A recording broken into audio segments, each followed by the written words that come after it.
आपल्या न्यायासाठी व हक्कासाठी लढणारा एकमेव news channel top Solapur. News चॅनलला लाईक करा, शेअर करा, सबस्क्राइब करा। सोलापूर पालिकेत स्मशानभूमीच्या जागेवरून वाद, आमदारांचा प्रशासनावर गंभीर आरोप। सोलापूर शांती चौकातील 2 एकर जागा लिंगायत स्मशानभूमीसाठी कोणत्या संस्थेला द्यायची यावरून सोलापूर महापालिकेत सत्ताधारी भाजपमध्येच वाद उफाळला आहे। या वादाचे पडसाद सोमवारी पालिका परिसरात दिसून आले। भाजपचे आमदार विजय देशमुख यांनी पालिका आयुक्तांसमोर थेट आरोप करत सांगितले की त्यांनी दिलेले शिफारस पत्र प्रशासनातील काही अधिकाऱ्यांनी जाणीवपूर्वक लपवून ठेवले। गेल्या महिन्यातील महापालिका सभेत लिंगायत स्मशानभूमीसाठी जागा देण्याचा ठराव मंजूर करण्यात आला होता। या जागेसाठी सिद्धेश्वर देवस्थान समिती आणि बृहन्मठ होटगी या दोन्ही संस्थांनी मागणी केली होती।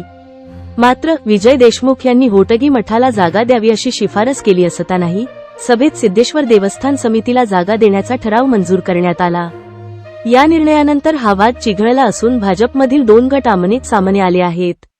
आमदार देवेंद्र कोठे यांनी या ठरावाचे समर्थन केले आहे, तर विजय देशमुख यांनी विरोधाची भूमिका कायम ठेवली आहे। सोमवारी विजय देशमुख यांच्यासोबत आमदार सुभाष देशमुख हेही पालिका आयुक्तांना जाब विचारण्यासाठी आले होते। आयुक्तांनी तुमचं पत्र माझ्यापर्यंत पोहोचलेच नाही असे सांगितल्यावर दोन्ही आमदार संतप्त झाले।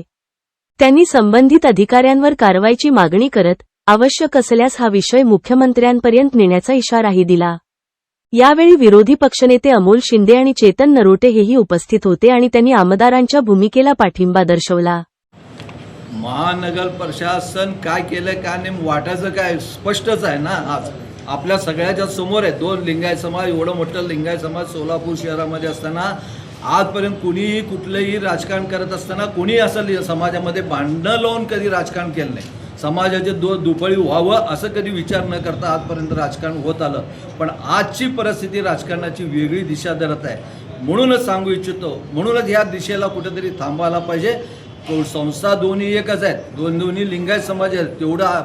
जेवढं आमची सिद्धेश्वर महाराजाबद्दल भक्ती आहे तेवढीच भक्ती वडगी महाराजाबद्दल आहे। कारण वडगी महाराजांचे आज ज्यांच्याशी आम्ही शब्द दिलो होते ते आमचे समाजाचे जगद्गुरू आहेत आणि त्यांच्याशी बोललं असताना हे दोन्ही जाणून बुजून करत असेल हे ते चुकीचं आहे।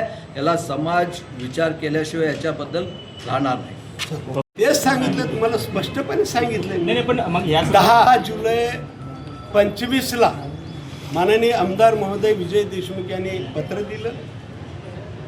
त्याच्यात कोणत्याही संस्थेचं नाव नसल्यामुळं दूरध्वनीवरती आमदार महोदयांनी आयुक्त साहेबांची चर्चा झाली की ह्याच्यात कोणत्याही संस्थेचं नाव नाही आणि म्हणून 30 जुलैला माननीय आमदार महोदयांनी परत एकदा पत्र दिलं। होटगी बृहन्मठाला ही जागा द्यावी परत पत्र दिलेलं आहे। परंतु ते पत्र खालचे अधिकारी त्या आयुक्तांच्या निदर्शनाच आणून नाही दिलं। त्याच्यामुळे आयुक्तांनी टिप्पणीच केली नाही त्याच्यावरती आणि कुणाचं पत्र नाही, कुठल्या संस्थेची मागणी नाही अशी टिप्पणी केली असेल। ती टिप्पणी पाहायला मिळाली नाही। पण माझं असं मत आहे की ह्याच्यात सखोल चौकशी व्हायला पाहिजे। जे असं समाजामध्ये तेढ निर्माण करतायत त्यांच्यावर कठोर कारवाई झाली पाहिजे।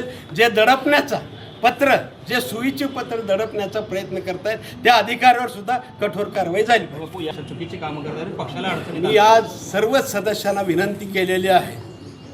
आज 2 आमदार किंवा 3रे आमदार आले तर सोन्याहून पिवळा आहे, नाही आले तर आम्ही दोन्ही आमदार आणि जे उपस्थित सदस्य आहेत त्या सर्व महापालिकेच्या नगरसेवकाच्या सर्वांचे सह्याचं एक निवेदन तयार करून आम्ही देतोय आणि त्या निवेदनामध्ये स्पष्ट म्हणतोय की ते निवेदन महापालिका आयुक्तांनी ते मान्य करू नये, कारण त्यांचा अभिप्राय नाही, त्यांची टिप्पण कुठलंही नाही। त्याच्यामुळे हा ठराव मान्य करू नये असं पत्र देणार आणि त्याची कॉपी पालकमंत्र्यांना सुद्धा देणार, आमचे नगरविकास मंत्र्यालाही देणार आणि न्याय घेण्याचा प्रयत्न करणार।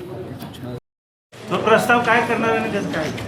सोलापूर महानगरपालिकेने परवा जो ठराव केलेला आहे महापालिकेमध्ये तो विखंडित करण्याकरता आता सर्वांनी सांगितले की सर्वांच्या मते आम्ही सह्या करून आयुक्तांना पत्र देणार आहेत। तो आयुक्तांनी विखंडित करावा आणि येणाऱ्या नवीन सभेमध्ये आम्ही सभासद प्रस्ताव होटगी मठ या संस्थेला स्मशानभूमीची जागा द्यावी याकरता आम्ही येणाऱ्या सभागृहामध्ये तो प्रस्ताव आणणार आहे आणि तो मंजूर करून घेऊन पुन्हा एकदा आम्ही संस्थेला जागा देण्याकरता प्रयत्न करणार आहोत।